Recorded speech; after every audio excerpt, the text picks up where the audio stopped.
Hay personas que murieron sabiendo la verdad, y el mundo entero los llamó locos hasta el último día. No estoy hablando de excéntricos con sombreros de papel de aluminio. Estoy hablando de científicos con décadas de trabajo encima, de escritores con premios internacionales, de médicos con expedientes impecables. Personas que un día dijeron algo incómodo, y el sistema entero se organizó para aplastarlos. Lo que vas a escuchar hoy no es ficción. Son hechos documentados, archivos desclasificados, memorandos internos que alguien intentó destruir y no pudo. 33 casos en los que los únicos que tenían razón eran exactamente los que todos señalaban con el dedo. Y lo más inquietante no es que esto haya pasado. Lo más inquietante es el patrón. Siempre el mismo patrón.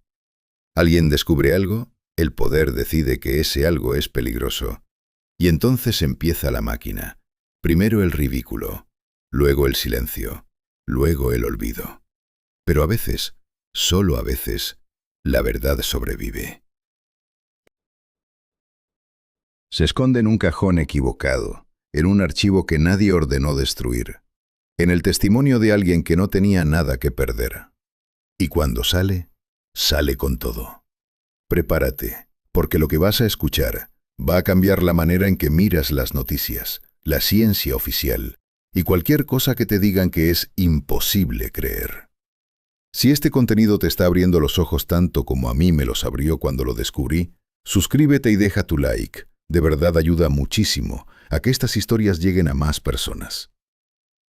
Voy a empezar con un caso que tiene algo que me parece casi poético en su brutalidad. Un hombre pasa 20 años recopilando pruebas de algo que sus propios ojos pueden ver con solo mirar un mapa. Junta muestras de roca, registros de fósiles, datos climáticos de continentes separados por océanos enteros. Construye un argumento tan sólido que hoy cualquier estudiante de secundaria lo aprende como verdad básica. Y sin embargo, la comunidad científica de su época no solo lo rechaza, lo destruye públicamente. Lo llaman aficionado. Le dicen que se dedique a lo suyo y deje la geología a los geólogos de verdad. El problema es que lo suyo era la ciencia, y tenía razón. Rodrigo Mateus era meteorólogo, no geólogo, y eso en los círculos académicos de principios del siglo pasado era suficiente para que nadie te tomara en serio, sin importar qué tan buenas fueran tus pruebas. Su teoría era aparentemente simple. Las masas continentales del planeta no siempre estuvieron donde están. En algún momento formaron un único bloque gigante y con el tiempo se fueron separando, moviéndose lentamente sobre capas profundas de la corteza terrestre. Hoy eso lo sabe cualquier persona. En su época sonaba a delirio. Me imagino la sala. El olor a madera vieja y polvo de tiza. Rodrigo de pie frente a docenas de hombres con trajes oscuros y expresiones de aburrimiento condescendiente. Él señalando mapas, explicando cómo las costas de 2 continentes encajan como piezas de un rompecabezas, cómo los mismos fósiles aparecen en rocas de África y de América del Sur, separadas por miles de kilómetros de océano. Y ellos, tomando notas para luego escribir artículos burlándose de él. No lo refutaron con datos, lo aplastaron con desprecio. Rodrigo siguió trabajando, siguió recopilando pruebas durante casi 2 décadas. Murió en una expedición en una región helada, lejos de su casa, todavía ignorado por el mundo que debería haberlo escuchado. Años después de su muerte, cuando otros científicos descubrieron los mecanismos exactos que explican cómo se mueven las placas de la corteza terrestre, el nombre de Rodrigo empezó a aparecer en los libros. Despacio, sin fanfarria, sin que nadie levantara la mano para pedir disculpas. Y hay un detalle que no puedo quitarme de la cabeza desde que lo leí. Sus restos, enterrados en ese territorio helado donde murió, se están moviendo, lentamente, unos pocos centímetros por año, sobre la misma placa tectónica que él describió y que nadie quiso creer. La Tierra, literalmente, le está dando la razón. El caso de Rodrigo me perturbó durante días, Pero lo que viene ahora me quitó el sueño de verdad. Porque Rodrigo al menos murió sin saber exactamente cuánto le habían robado. El hombre del que voy a hablar ahora vivió para verlo. Y eso fue mucho peor. Su nombre era Valentín Saralegui y era uno de los escritores más respetados de su generación. Premios, reconocimientos, traducciones a decenas de idiomas. Un hombre que con palabras podía hacer que un desconocido sintiera que le estaban contando su propia vida. Y sin embargo, en sus últimos años, ese mismo hombre estaba sentado en una habitación de clínica, mirando por una ventana, sin poder escribir ni una sola frase coherente. No porque hubiera perdido el talento, sino porque se lo quitaron.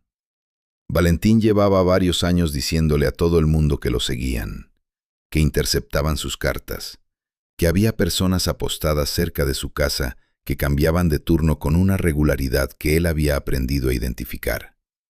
Sus amigos lo escuchaban con esa sonrisa incómoda que la gente pone cuando no sabe cómo decirte que cree que estás mal. Su familia lo llevó a ver especialistas. Los especialistas vieron a un hombre mayor, con una carrera brillante detrás, que describía persecuciones con un nivel de detalle que solo podía venir de una mente que había empezado a inventar su propia realidad. El diagnóstico llegó rápido: paranoia severa. El tratamiento también llegó rápido. Sesiones de electrochoques, que en aquella época se aplicaban con una frecuencia que hoy haría temblar a cualquier médico. Valentín salió de esas sesiones sin sus miedos, sí, pero también sin su memoria, sin su capacidad de construir una frase con la arquitectura que lo había hecho famoso, sin la voz que había tardado toda una vida en encontrar. Murió poco después, en silencio, sin poder despedirse del mundo con las palabras que merecía. Años más tarde, un periodista que investigaba archivos de inteligencia desclasificados encontró su nombre. Valentín Saralegui, seguimiento autorizado, correspondencia intervenida, agentes asignados, informes semanales. Todo lo que él había descrito existía, cada detalle. Lo vigilaban desde hacía más de una década, por órdenes que venían de muy arriba, porque sus escritos incomodaban a personas con mucho poder y poca tolerancia a la incomodidad. El hombre no estaba loco, estaba en lo correcto, y lo destruyeron por eso. Me resulta difícil encontrar algo más cruel que eso. No lo silenciaron censurando sus libros, lo silenciaron convenciéndolo a él mismo y a todos los que lo querían de que su propia mente era el enemigo. Pero escucha esto, porque lo que sigue cambia completamente el tipo de monstruo del que estamos hablando. Hasta ahora hemos visto cómo el poder aplasta a individuos. Lo que viene ahora es diferente. Aquí el poder no aplastó a una persona. Aplastó a millones durante décadas y lo hizo con una frialdad y una precisión que resulta casi difícil de creer que sea obra de seres humanos. A mediados del siglo pasado, los mayores fabricantes de bienes de consumo del mundo se reúnen. No en una cumbre oficial con cámaras y micrófonos, en una sala privada con cortinas cerradas y acuerdos verbales que luego se convierten en documentos internos redactados con la precisión de un contrato legal.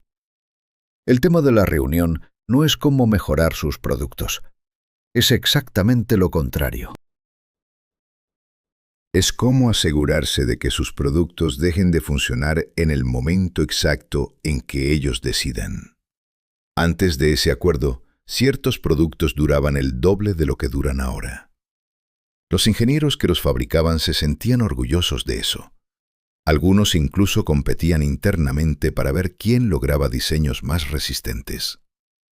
Ese orgullo profesional fue lo primero que murió en esa sala, porque los ejecutivos sentados alrededor de esa mesa habían hecho los cálculos. Un producto que dura más es un cliente que tarda más en volver. Y un cliente que tarda más en volver es dinero que se queda sobre la mesa. Así que firmaron un límite, un número máximo de horas de funcionamiento por encima del cual ningún producto tenía permitido sobrevivir. Y para asegurarse de que nadie hiciera trampa, crearon un sistema de multas internas. Si el producto de alguno de ellos superaba ese límite, pagaba una penalización a los demás. Lo que más me impacta de este caso no es la maldad del acuerdo en sí. Es que lo documentaron todo, con nombres, con cifras, con descripciones técnicas de exactamente cómo modificar los materiales para que fallaran antes. Esos documentos sobrevivieron, y cuando salieron a la luz, resultó que la obsolescencia programada no era una teoría que algunos consumidores frustrados habían inventado para explicar su mala suerte. Era una política acordada, firmada y supervisada por las empresas más poderosas del mundo. La próxima vez que un aparato se rompa justo cuando ya no tiene garantía, recuerda esta sala, estas cortinas cerradas y estos hombres que decidieron cuánto tiempo tenías permitido usarlo. Lo que acabas de escuchar sobre esa sala de cortinas cerradas ya es suficiente para perder la fe en cualquier empresa. Pero ahora viene algo que va mucho más allá de una reunión de ejecutivos codiciosos. Porque lo que voy a contarte ahora no lo hizo una corporación privada buscando dinero. Lo hizo un gobierno, con sus propios ciudadanos. Y con plena conciencia de lo que estaba haciendo. En una época en que ciertas sustancias estaban prohibidas por ley, el consumo clandestino seguía siendo masivo. El gobierno lo sabía. Sabía que la gente seguiría consumiendo sin importar las multas ni las detenciones. Y en lugar de replantearse si la política tenía sentido, tomó una decisión que hoy resulta casi imposible de creer. Ordenó contaminar. No a los criminales que fabricaban esas sustancias, sino las sustancias mismas. Con veneno, con productos tóxicos que los laboratorios del propio Estado añadían de manera deliberada, sabiendo perfectamente que esas sustancias iban a terminar siendo consumidas por personas.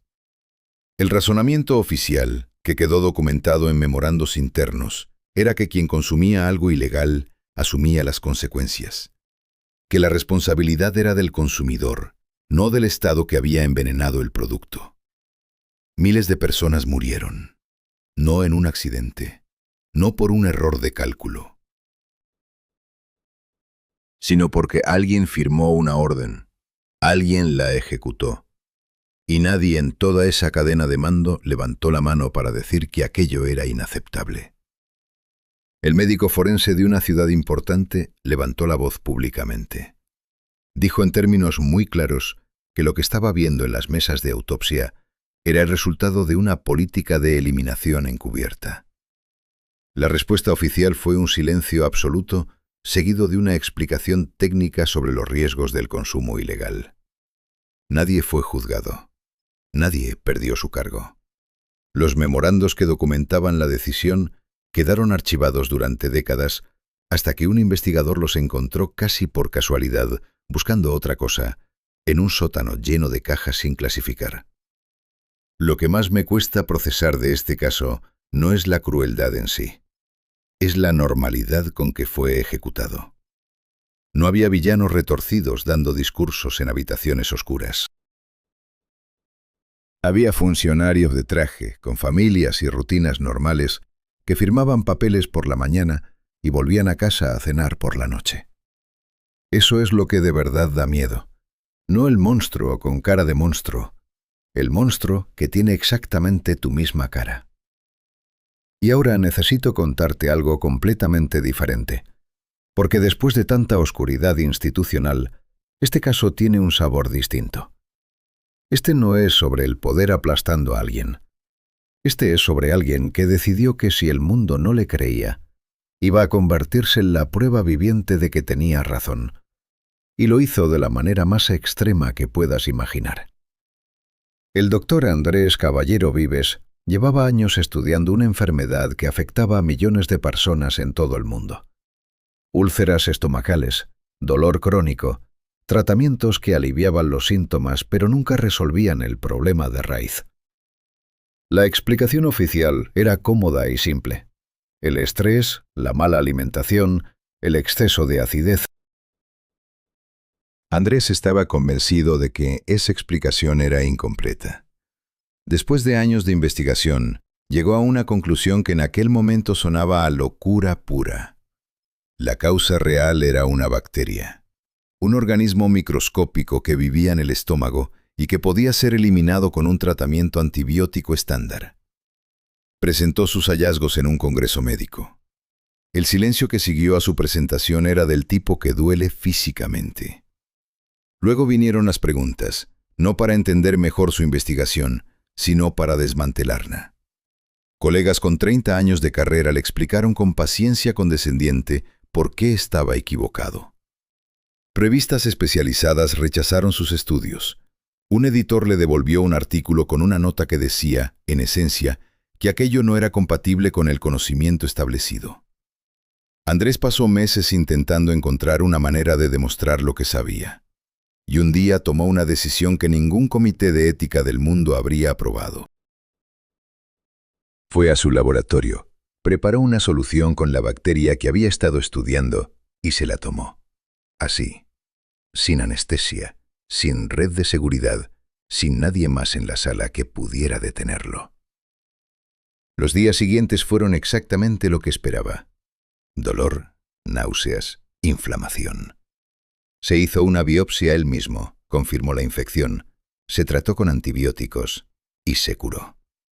Documentó cada paso con la precisión de alguien que sabe que ese documento va a ser la única manera de que el mundo lo escuche.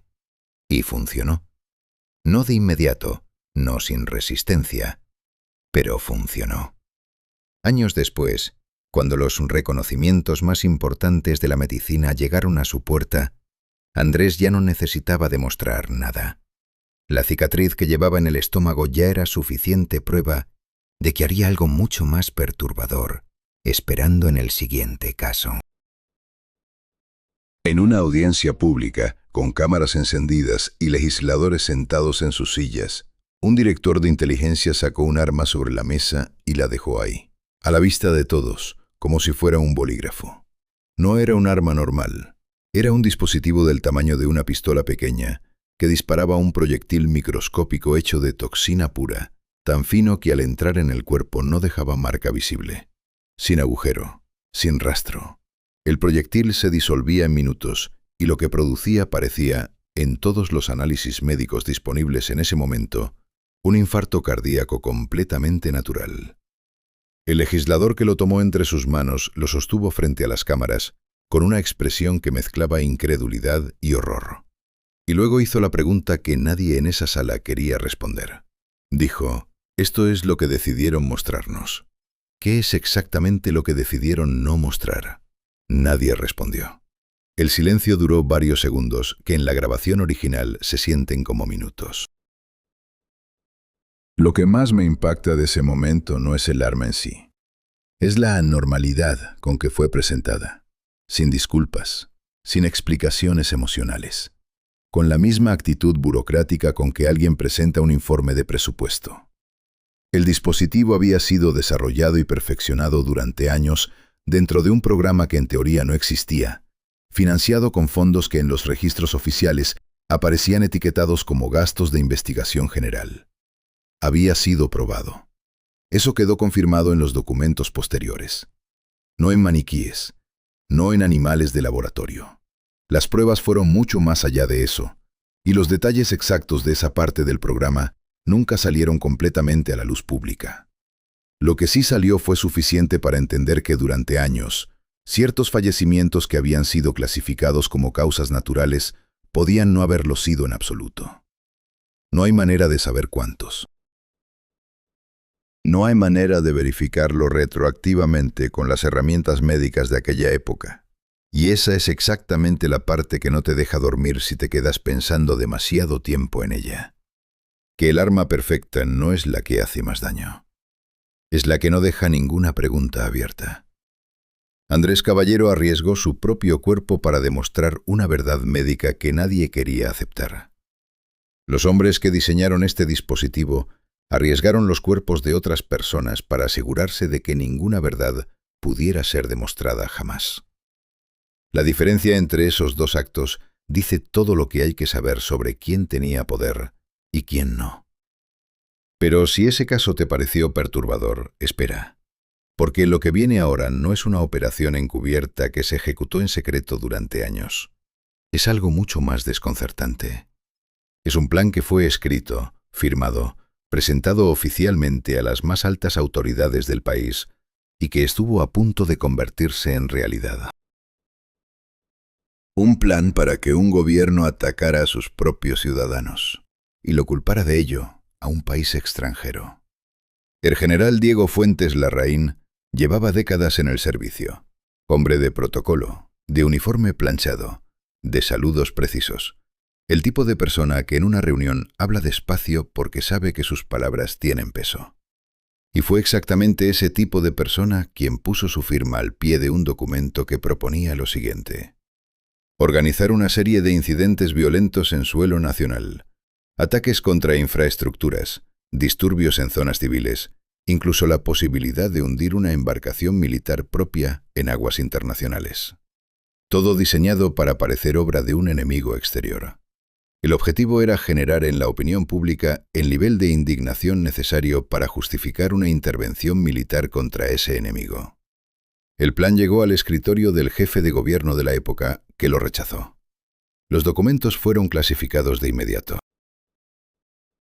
Y durante décadas, cualquiera que sugiriera que los altos mandos militares de ese país habían considerado seriamente atacar a su propia gente, era descartado como alguien con demasiada imaginación y poco contacto con la realidad. Luego los archivos se abrieron, y ahí estaba todo, con el membrete oficial, con las firmas, con los detalles técnicos de cómo debían ejecutarse cada uno de los incidentes para que parecieran creíbles.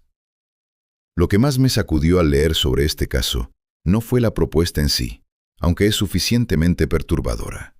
Fue darme cuenta de que el único motivo por el que no ocurrió fue la decisión de una sola persona. Un rechazo, una firma que no llegó. Y me quedé pensando cuántos otros planes similares habrá habido a lo largo de la historia en los que esa firma sí llegó, y nadie lo supo nunca porque los archivos siguen cerrados. Esa pregunta no tiene respuesta todavía, pero el siguiente caso que voy a contarte te va a demostrar que no es una pregunta exagerada. Imagina que un día descubres que los consejos de salud que seguiste durante toda tu vida fueron diseñados por alguien a quien le pagaron para que te los diera. No un médico corrupto en una clínica oscura. Una industria entera que financió en secreto a investigadores de las universidades más prestigiosas del mundo para que publicaran estudios que señalaran hacia otro lado. Eso es exactamente lo que pasó. Y el resultado es que durante décadas, millones de personas en todo el planeta siguieron dietas basadas en ciencia comprada. La historia empieza en un laboratorio de nutrición con paredes blancas y fluorescentes zumbando en el techo.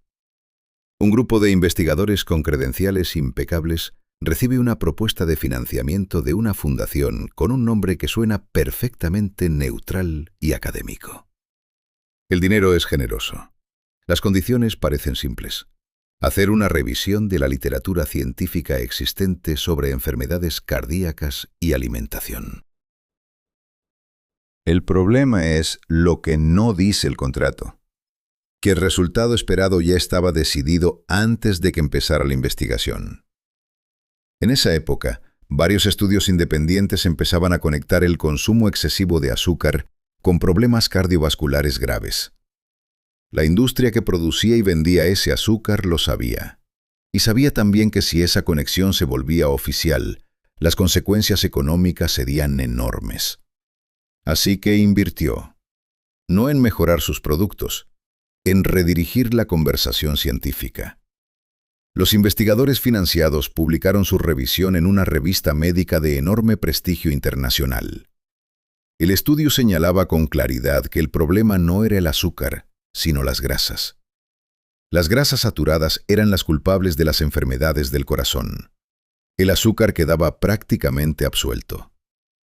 El estudio no mencionaba en ningún apartado de dónde venía el dinero que lo había financiado. Y durante décadas, nadie lo preguntó.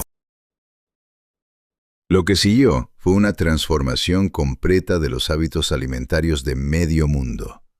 Los productos bajos en grasa inundaron los supermercados.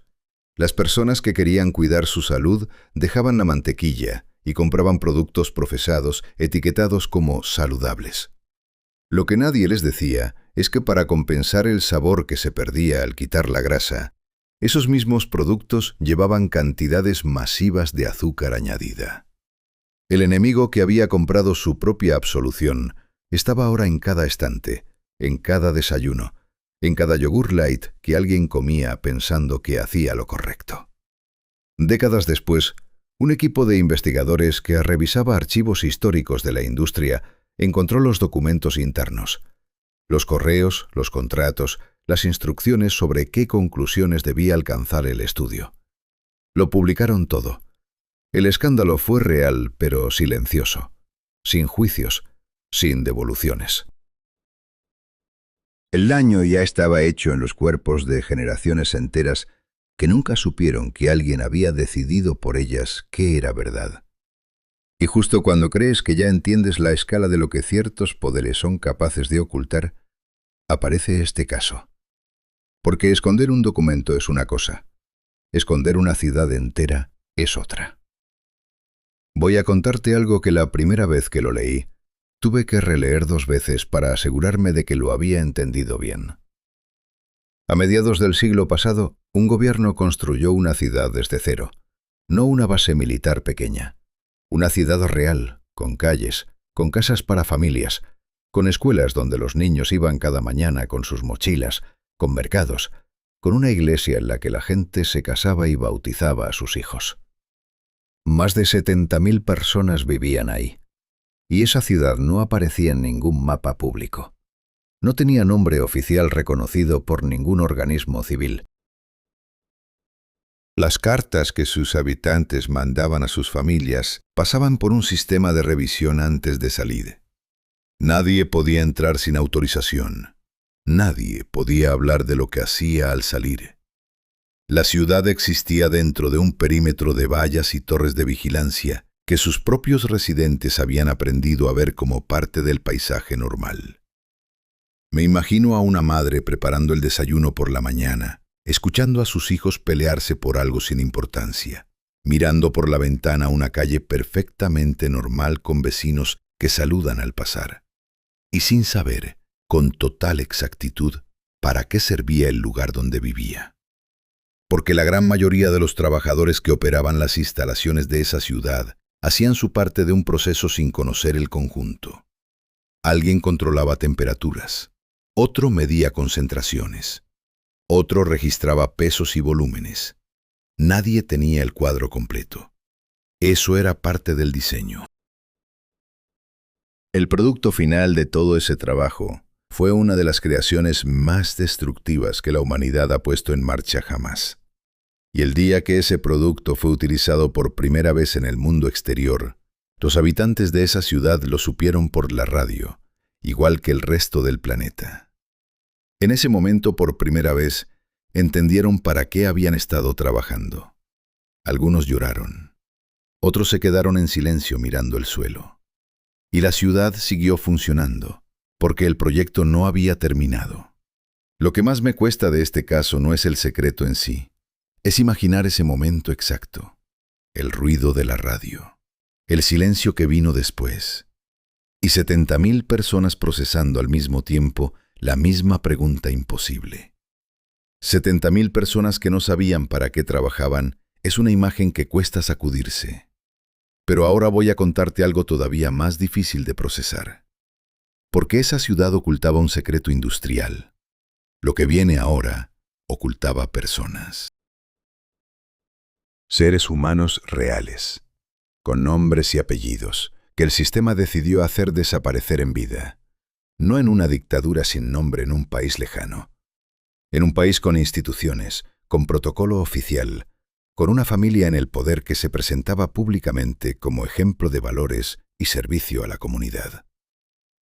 La doctora Camila Fuentes Restrepo llevaba 3 años trabajando en una institución psiquiátrica cuando encontró algo que no debería haber encontrado. Revisando expedientes antiguos en un sótano con olor a papel húmedo y humedad pegada en las paredes, tropezó con 2 carpetas con nombres que reconoció de inmediato.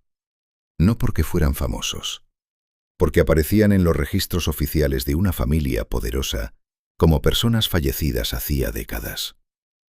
El problema era que esos expedientes no eran necrológicos. Eran historias clínicas activas, con notas de seguimiento, con registros de alimentación, con observaciones médicas fechadas apenas unos años antes. Esas dos personas no habían muerto cuando el registro oficial decía.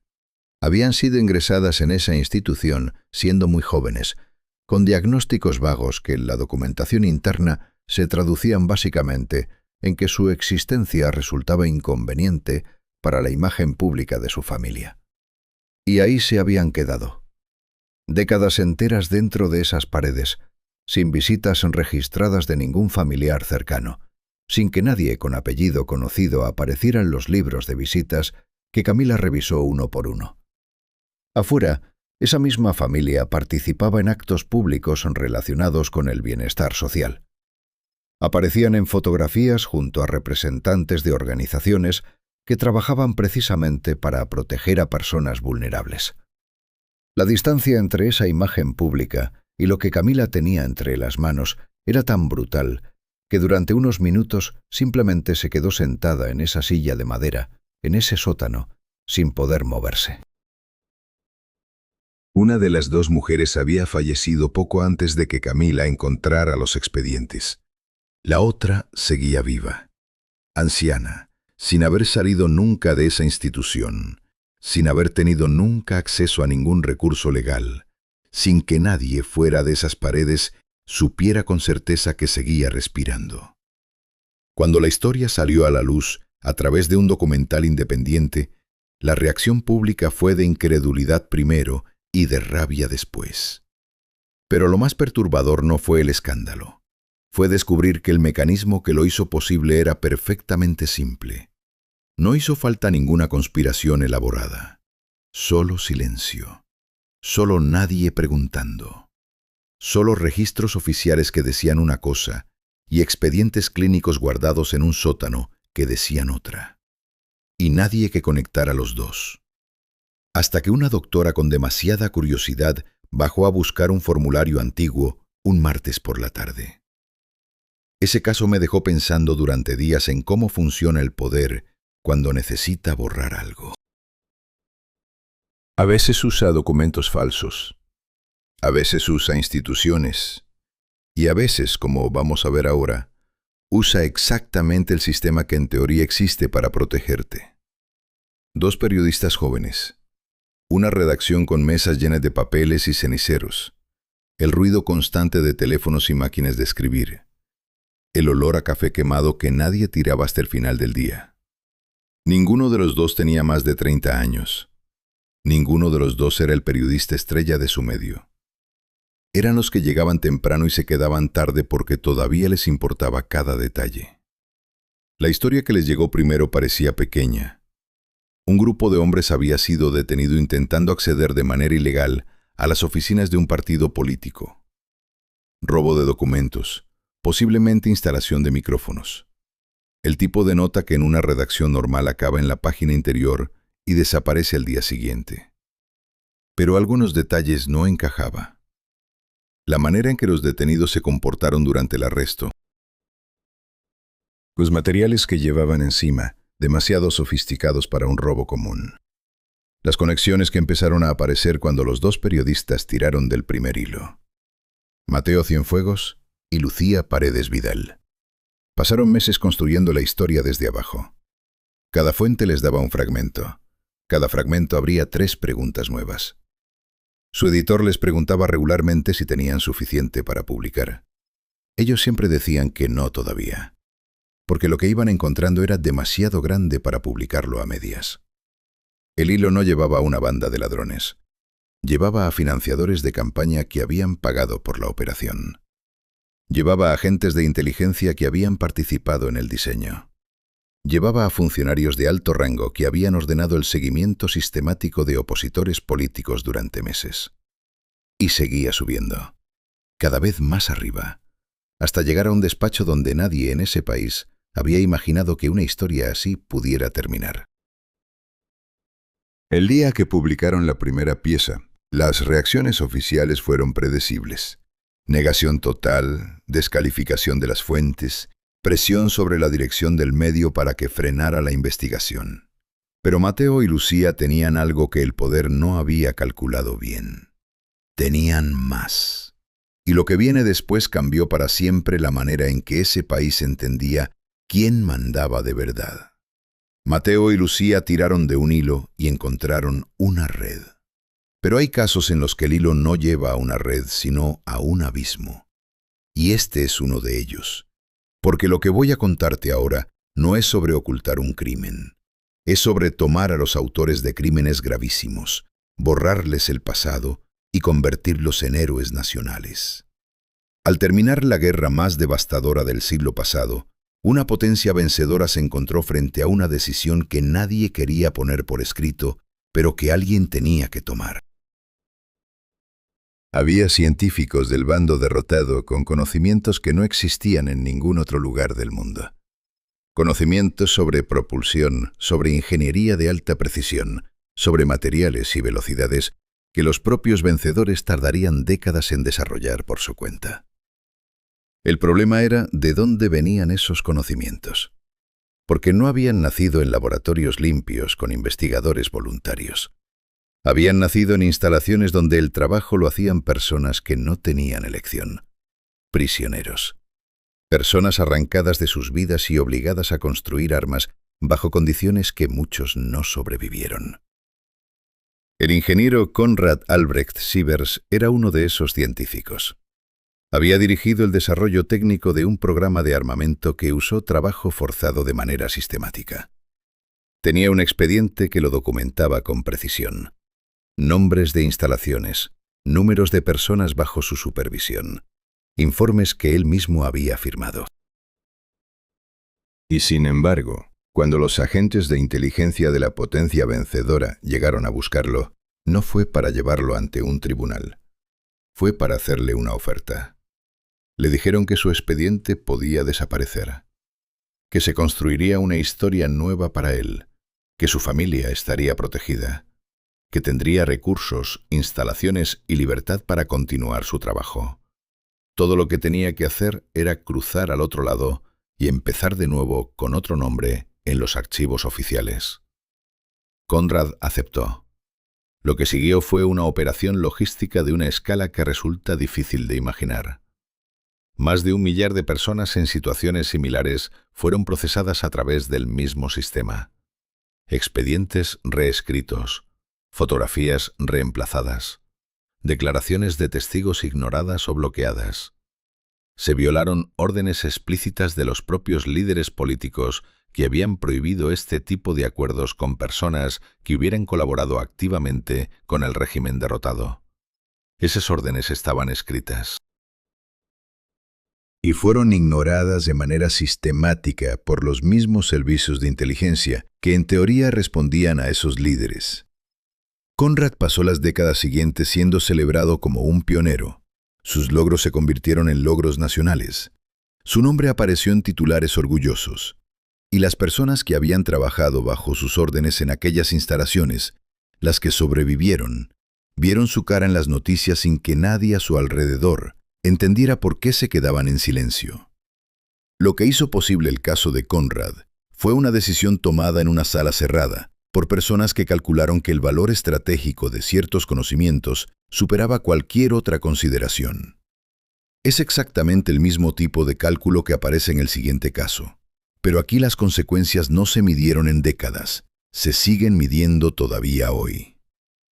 El primer ministro Jalal Rahimi Nasseri había llegado al poder de manera legítima.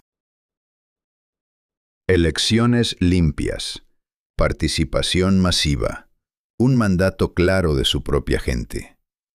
Su proyecto político era relativamente simple en su planteamiento.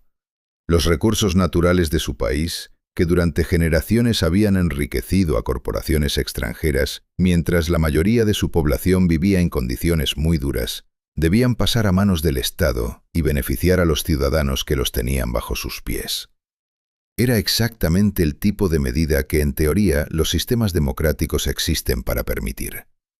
El problema es que esos recursos eran enormemente importantes para dos potencias extranjeras que no tenían ninguna intención de perder el acceso a ellos.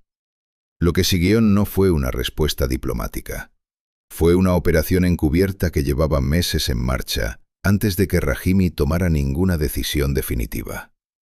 Agentes pagados empezaron a trabajar dentro del ejército, comprando lealtades con dinero en efectivo entregado en reuniones discretas en apartamentos sin nombre.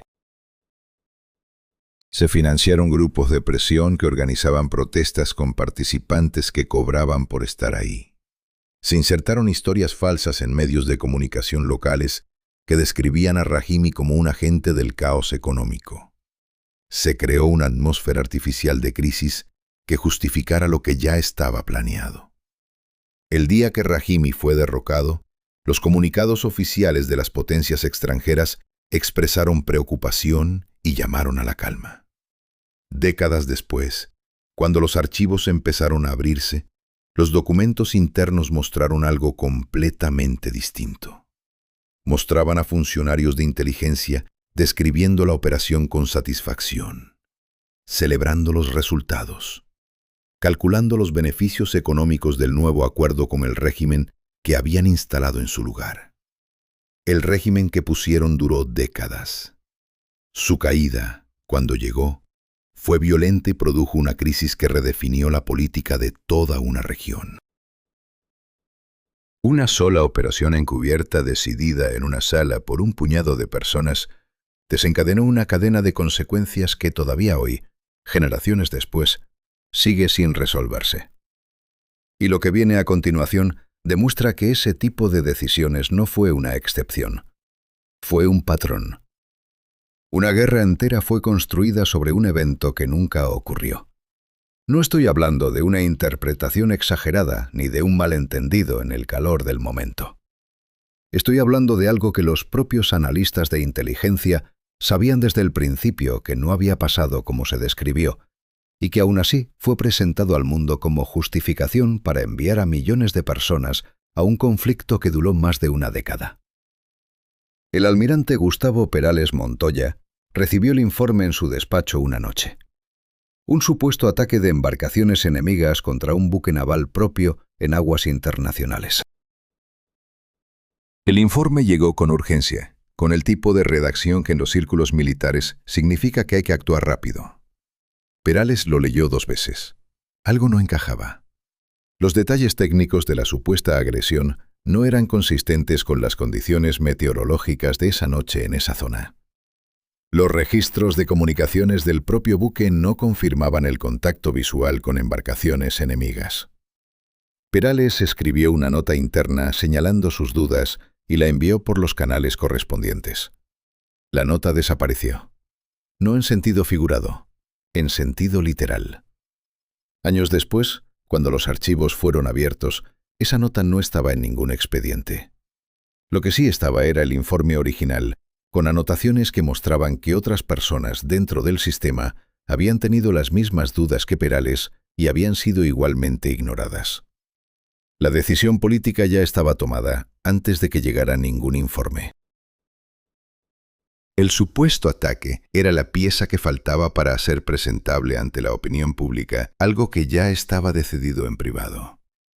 El gobierno fue al Parlamento con el informe en la mano. Los legisladores votaron con la información que les dieron. La prensa informó con los datos que recibió.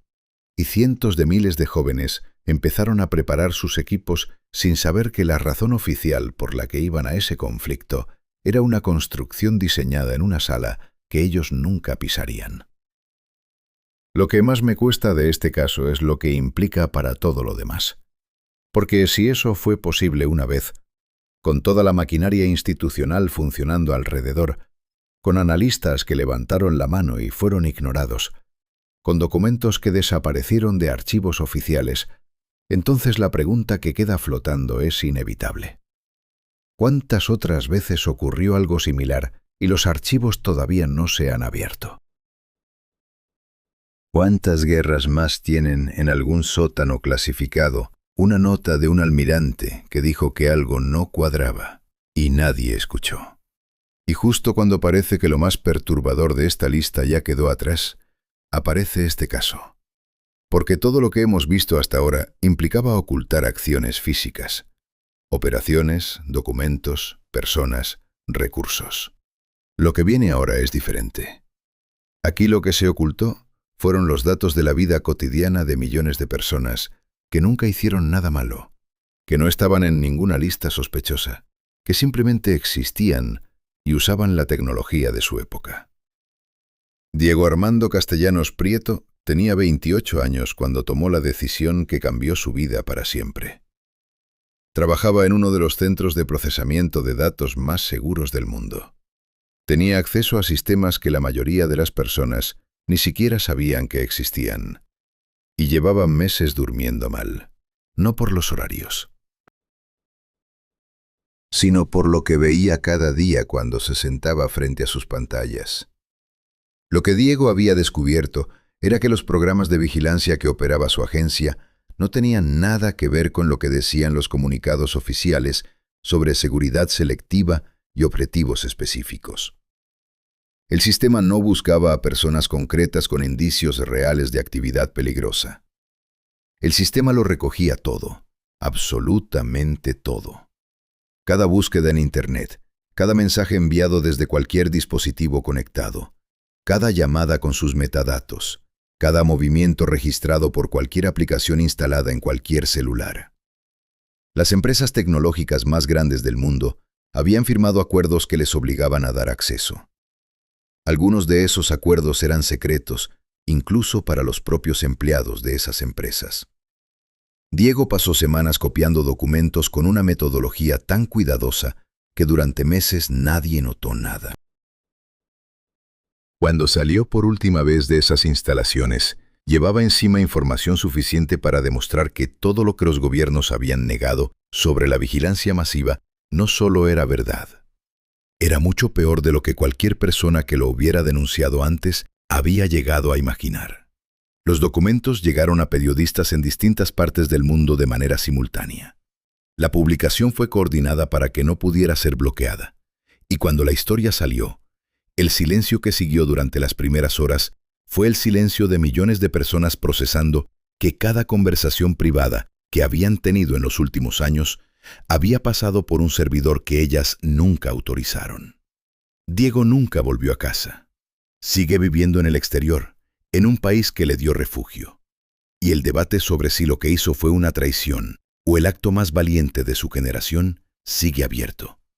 Pero lo que ya no está en debate es lo que encontró. Porque los propios gobiernos lo confirmaron después, pieza por pieza, cuando no les quedó otra opción. Lo que Diego encontró en esos servidores era enorme. Pero hay algo que lo supera en escala, en duración y en el nivel de daño que produjo sobre personas completamente inocentes. Porque Diego al menos sabía lo que estaba haciendo. Las personas de las que voy a hablar ahora no tenían ni idea de que eran parte de un experimento. No firmaron nada, no consintieron nada. Simplemente estaban en el lugar equivocado en el momento equivocado. Y eso fue suficiente para que un programa gubernamental clasificado decidiera que sus mentes y sus cuerpos eran material de trabajo. El programa existió durante décadas. Operó en universidades, en hospitales, en centros de detención. Tenía subproyectos en distintos países con nombres en clave que sonaban completamente inocentes en los documentos internos. Su objetivo era entender si era posible alterar la conducta humana de manera controlada, usando sustancias químicas, privación del sueño, manipulación psicológica extrema y métodos de presión física que en cualquier otro contexto habrían sido considerados inaceptables sin discusión. Los sujetos eran personas comunes. Algunos eran pacientes que habían llegado a un hospital con problemas menores y fueron derivados a estudios que se presentaban como rutinarios. Otros eran trabajadores del propio sistema que sus superiores seleccionaron sin decirles nada. Otros simplemente vivían cerca de instalaciones donde el programa operaba y fueron expuestos a sustancias sin saberlo. Sebastián Mora Iriarte era uno de los coordinadores de un subproyecto en una universidad. No era el jefe del programa, era uno de los eslabones medios, el tipo de persona que recibe instrucciones detalladas, las ejecuta y escribe informes que sube por la cadena sin ver nunca el cuadro completo. Años después, cuando los documentos salieron a la luz gracias a un error de archivo que preservó miles de páginas que debían haber sido destruidas, Sebastián dio una declaración ante una comisión investigadora. Dijo que en su momento lo que hacía le parecía justificado por el contexto, que había una sensación general dentro del programa de que el fin era suficientemente importante como para no hacer demasiadas preguntas sobre los medios. Lo que más me impacta de ese testimonio no es la confesión en sí, es esa frase, no hacer demasiadas preguntas. Porque esa frase aparece con distintas palabras en casi todos los casos que hemos visto hoy. En los ejecutivos que firmaron el acuerdo sobre la vida útil de los productos, en los funcionarios que aprobaron el veneno en las sustancias prohibidas, en los agentes que borraron el expediente de Conrad, en los analistas que ignoraron la nota del almirante Perales. El mecanismo que hace posible que estas cosas ocurran no es la maldad excepcional de personas excepcionales. Es la decisión ordinaria y cotidiana de no hacer demasiadas preguntas. Y eso, más que cualquier otro detalle de todo lo que hemos visto hoy, es lo que debería mantenerte despierto. Hemos llegado al final, y quiero que te quedes un momento con todo lo que escuchaste hoy antes de que sigas con otra cosa. Un científico ignorado cuyos restos se deslizan sobre la prueba de que tenía razón. Un escritor destruido por decir la verdad sobre lo que le estaban haciendo. Ejecutivos que se reunieron en secreto para decidir cuándo debían romperse tus aparatos. Un gobierno que envenenó a sus propios ciudadanos y lo llamó política pública. Un médico que se infectó a sí mismo porque era la única manera de que lo escucharan. Un arma diseñada para matar sin dejar rastro, presentada en el Senado como si fuera un trámite administrativo. Un plan firmado por los más altos mandos militares para atacar a la propia población. Científicos comprados para absolver al azúcar durante 50 años. Una ciudad de 70.000 personas construida en secreto para fabricar el arma más destructiva de la historia. 2 mujeres borradas de los registros oficiales mientras seguían vivas en una institución. 2 periodistas jóvenes que tumbaron al hombre más poderoso de su país. Científicos con crímenes documentados convertidos en héroes nacionales. Un gobierno democrático derrocado desde el exterior por intereses petroleros. Una guerra entera construida sobre un ataque que no ocurrió. Y un analista que descubrió que cada conversación privada de millones de personas pasaba por servidores que nadie había autorizado. 16 casos. 16 veces en que la versión oficial era mentira. 16 veces en que las personas que decían la verdad fueron ridiculizadas, ignoradas, destruidas o silenciadas. Y en todos los casos, sin excepción, el mecanismo fue el mismo. El poder decide qué suena razonable y usa esa decisión para protegerse. Lo que me llevo de todo esto no es desconfianza absoluta en todo. Es algo más preciso. Es entender que la credibilidad oficial no es garantía de verdad. Que los archivos que todavía están cerrados existen por alguna razón. Y que la única diferencia real entre una teoría descabellada y un hecho histórico documentado suele ser el tiempo que tarda alguien en abrir la caja correcta.